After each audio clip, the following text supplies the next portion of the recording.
So the next one is, on paper, going to be the complete opposite of what we've just recently seen. We're actually going to be jumping into a TVT here. It looks like we have a TV random. TV it's random, be a gold random hoOzy. I assume without the Flare Gaming tag is a representative of Flare Gaming. So this is going to be interesting. Gold player MinimumRage. Yeah, MinimumRage had a great game last week as well for us in a TVT. I remember that. That was a good one. Yeah, he played very well. And yeah, okay, so up in the top left corner of Foxtrot, spawning for Flare Gaming, it's going to be the teal Terran player, hoOzy.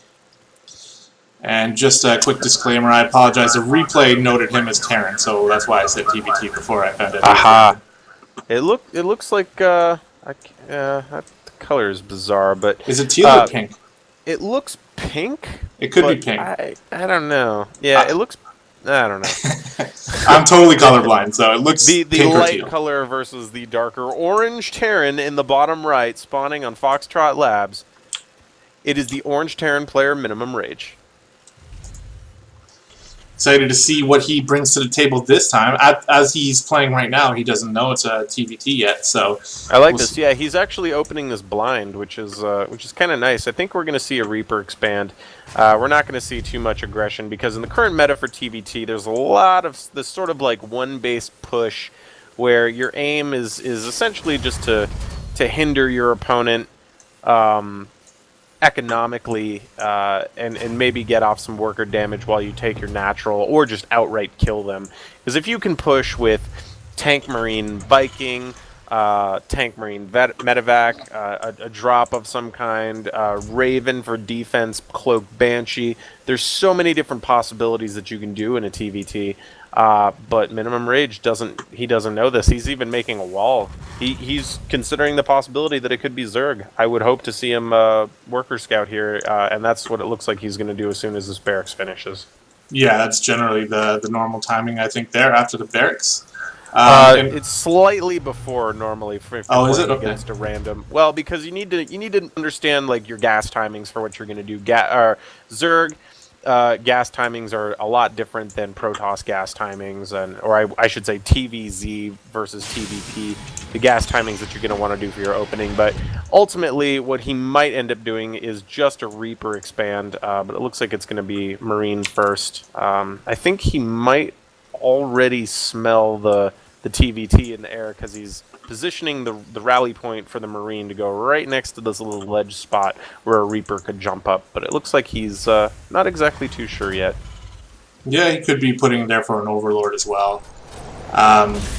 So yeah, what I saw out of hoOzy so far is he dropped the gas first before the barracks, which I'm not a Terran player, but I would have thought that would have been maybe for a fast factory. But instead he got that Reaper out. It could mean it could mean a couple things. If you do gas first, you could get like a late Reaper out to sort of do some sort of defense. It could be a defensive Reaper, which is what it looks like right now, because he's thinking that maybe a Reaper might come in. So he's using this as a defensive play. Now, normally you would get that fast factory out, but with this early Reaper to sort of defend any sort of I guess 11-11 or multiple Reapers coming into your base, it allowed him to get a safe expansion up without too much threat from the enemy Reaper. So, I mean, he opted for the defensive Reaper, which I haven't seen too much of, because it's not as common as like the Cloak Banshee or like the tank push, but it still is viable, obviously, and it's going to actually work out for him. It's going to put him ahead economically. Yeah, that quick command center on the low ground, pretty ballsy move, but it's definitely going to work out in this case, as long as he can get some defense, maybe a bunker down there. Because we do already have the starport finished for MinimumRage, and he's loading up a dropship. He's got a couple of Hellions waiting by, so I don't know, he's got some Marines as well. I'm assuming that we're going to have some sort of Hellion, maybe mixed with Marine drop coming. It's going to be a 2, I mean, it's going to, from all signs point to a 2 Hellion for a Marine drop. You know, leaving a defensive Hellion at home, but we're not exactly sure what we're going to see. It looks like it's going to be dropping all of the Marines, and I like this. because this is a telltale sign of going into mech, because what he's going to do is he's going to load up all the Marines, because currently right now they're useless. Going to drop them somewhere and then dual prong assault with the Hellions, whether it's going to be a worker run by with the Hellions while the Marines do damage in a separate place, but usually send the medevac out first, because the 4 Hellions can get there roughly around the same time. They're just that much quicker than the medevac. Yeah, and it looks like that's exactly what we're going to see here. Hellions moving out. This is exactly what we're going to see. We're going to see a dual prong. Unfortunately, this is quite I say unfortunately, but this is quite standard. The scan is almost a telltale sign that something's going to happen. Yeah, I was going to say that. When you see that Terran scan, you're like, all right, what are you looking for? You know, I mean, it could be just to spot the tank, but it's also mostly for planning a drop. But these Hellions are sitting over here on the right side, and they're not really doing anything. So I wonder what they're there for. Yeah, I think he misrallied. Looks like that could be the case. We got Marines with combat shields. He's just going to elevator him right inside to the main. Okay. Alright, well this could work. I mean, there's about the same amount of Marines against 4 Hellions now. Combat shield not going to help too much. If he runs past the Widowmine could do a lot of damage, but oh my god, this is looking great for MinimumRage so far. I mean, these Hellions are uncontested in the main. Oh yeah, and he can see that Widowmine crater right there, so if he's careful, which, alright, well, sacrificing 1 Hellion for that is not really that bad. Not that bad. Now, luckily for hoOzy, though, having the second command center on the low ground, he's not losing out too much on this. Oh, he's losing a lot of mining time, though. He doesn't have a lot to push this back. He's isolating the production of hoOzy. Oh, and there goes the second Widowmine down, and now this push is over. Yeah. If microed properly, that could have cost hoOzy the game. Well, I would say I would like to have seen a little bit better micro out of MinimumRage, because now, I mean, he's got the second CC on the low ground. This push is done, and now he's got hoOzy is going to be economically ahead. He's got double SCV production, and MinimumRage just now lifting the CC to the natural. So I don't know about this. Yeah, it's pretty close here. Worker count is just slightly ahead for MinimumRage, but he is only mining off that 1 base. He is dropping the second one now, and he did follow up with a 3rd command center behind that. Plus, he's got tanks and a Viking here. So it looks like he might be taking a defensive position here to try to get 3 command centers up. I think so. And I think this is also a macro slip by hoOzy. I don't think hoOzy was paying too close of attention, but he is going ahead and getting the repair done, as well as dropping the 3rd CC of his own. So it looks like this is going to be definitely a more bio play coming out of hoOzy, whereas it's looking like it's going to be more of a mech play coming out of MinimumRage. Yeah, and that little tank force with Marines is pushing out, so I wonder if he's going to try to siege up here on the natural and just try to keep hoOzy back in his base. Now, 3 tanks is actually going to... It poses a lot of, I guess, zoning threat for the bio player, because with this Viking, if microed properly, can add just that much more vision. And he's going to try and siege up on this wall, which I think is smart. Yeah, because the range of the tanks, it denies the gas from the other Terran player. So it's going to change the whole sway of this game. All of a sudden, hoOzy can't get that 3rd and 4th gas. It's going to delay the tech, and it's going to push back this walling. I don't even know why hoOzy is bothering the wall. Well, it's gone now. That engineering bay is going to be taken out pretty quickly here. He's actually pulling some SCVs. Yeah. Should have been canceled. He's got a random assortment of units inside this medevac here. There's some SCVs in there. Oh, this is a bad move. Oh no, that medevac's going to get taken out so fast. Yeah, that was such a bad play by hoOzy. Maybe a panic motion from hoOzy, just wasting units at this point. You can't charge a tank line like that. You have to be tactical. Yeah, well now... Whether it be elevatoring units over into that ledge and then doing a flank, you have to be smarter with your units, especially at this point in the game. And now MinimumRage, just like that, up ahead workers.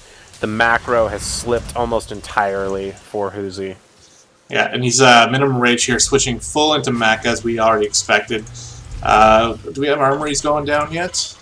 Doesn't look like it. Oh, yeah, there's an armory over here somewhere. There it is. So we'll be seeing some upgrades coming through here if this game even lasts much longer than this, because we already have this awesome siege line right here, and then the rest of the tanks are coming as well with some more Marines for support. Mm-hmm. Yeah, and now and it looks like hoOzy's going to get the air lead, which doesn't look like it might last that long. Yeah. And with this tank, if microed properly, could actually hold this line, but he needs to get the SCVs to pull, but he doesn't pull any SCVs to the tanks, and he's just gonna throw more units away. It was a little bit of a questionable push there for MinimumRage. Luckily, he managed to keep that last tank alive, and also he is moving up with some more as well. But I actually like that. I mean, it wasn't the best, but I actually like it because he reset the entire unit count for hoOzy. hoOzy's army consists of like maybe 8 Marines, and like, you know, that's it. You know, if he had waited, he'd be up against a tank, which is a little bit more formidable. But now he's moving his 3rd CC in place, building a 4th. I mean, he's already done the damage that he needed to. The CC is burning. It's not even being repaired. I mean, the macro has slipped entirely. And again, hoOzy bringing over a dropship. This time it was executed a little bit better. I think he took out 1 tank there, but the Marines for MinimumRage are in position. Yeah. 2 more Vikings and more tanks streaming across the map. So, as you said, 3rd is going down already. We're going to have triple mule production over there. And the Natural is forced to lift off, and did it die? No, it came back. Yeah, it got killed. No, wow. It got sniped. Yep. He didn't get the repair on it in time. This is actually almost the mirror situation that we saw with, I believe it was Titus from, and hoOzy knows it, GG is called. And he's just going to tap out right there. That's about roughly the same play that we saw, where this push from MinimumRage, while not super deadly, was not dealt with appropriately. And I think that's sort of like the trend that you see at the gold leagues, you know, going upwards towards the platinum leagues, and even a little bit of the diamond play, depending on how crisp the opening is executed. But I feel that platinum league and higher, you get that response, that correct response, that you need in order to deal with that. Because if you don't deal with it correctly, it's just your macro slips, and then all of a sudden I'm looking at the worker count, 60 workers to 32 workers. It's just, I think MinimumRage has these great pushes, and not to discount his skill whatsoever, but I think his opponents just don't have the macro and the response necessary to contest those sort of pushes. And they've just been clean every single time too, which is it's super nice. It's super nice to see. Yeah, for sure. He's definitely got a really good opener that sets him up for the remainder of the game, whether or not it kills him right away, or at least gives him as much room as he needs to expand behind it, and you know, and then just go from there with a major lead. So no, and it's great. I would like to see MinimumRage go up against a Terran who can actually respond in a way that sort of, I guess, pushes him to see what he does, whether his macro slips or not. But we're going to go ahead and jump right into this Game 3. All Inspiration taking this entire series 2-0 so far. And it's going to be a PVT. Spawning at the roughly 5 o'clock position, we have the blue Protoss player representing Team All Inspiration. It is SOS. I like the cameo here. Yeah, man, we rented him for the week, but we told him he couldn't play Zerg. He's got to play Protoss. SOS is a Protoss player, though. Oh, is he? Yeah, he is a scary as hell Protoss player too. That's hilarious. I was thinking Sue off the top of my head. Sue, whoops. Yeah. Same letters. And in the top corner of Catalina, we have the purple Terran player playing for Rival Gaming. It is Kaboosh. I love that name, actually. That's a pretty good name. Kaboosh. Excellent. So TVP, excellent. I love this matchup. And SOS... I don't. No, you don't? As a Terran player, I hate this matchup. Although I've had quite success on the ladder. I've actually managed to somehow maintain an 86% win rate.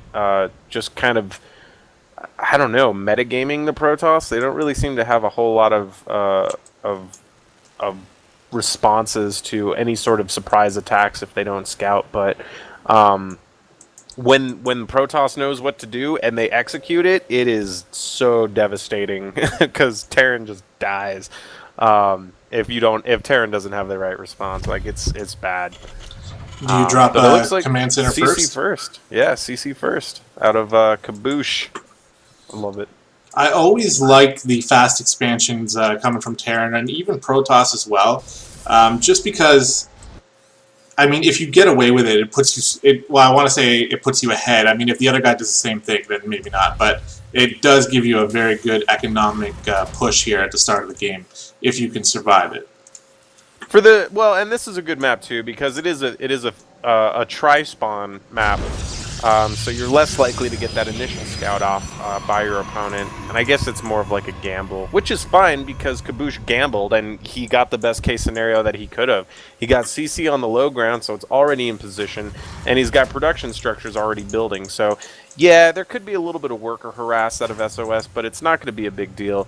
I mean, yeah, just pull workers, deny the probe. And just continue to get that lead that he has. But one base Protoss is also scary as hell, but it looks like it's going to be a nice just single gate expand out of SOS. Nothing too sneaky, but there is double gas. I don't know if Kaboosh has scouted this yet. Now there he goes. Now he's populating his gas geysers to get. He's got four going at once here. Yeah, he keeps clicking on it, but no units go in. No units are going in. Oh, he's rallying from his Nexus. Oh, I see. Yeah, there we go. So now he's slowly filling the geysers up. And I'm not sure if this is going to be an intended tech play or mind games. I don't know. I mean, I've spoken to SOS before, played some ZVP with him, and he's very knowledgeable on the Protoss race. So I'm sure that this is some sort of calculated decision made by him.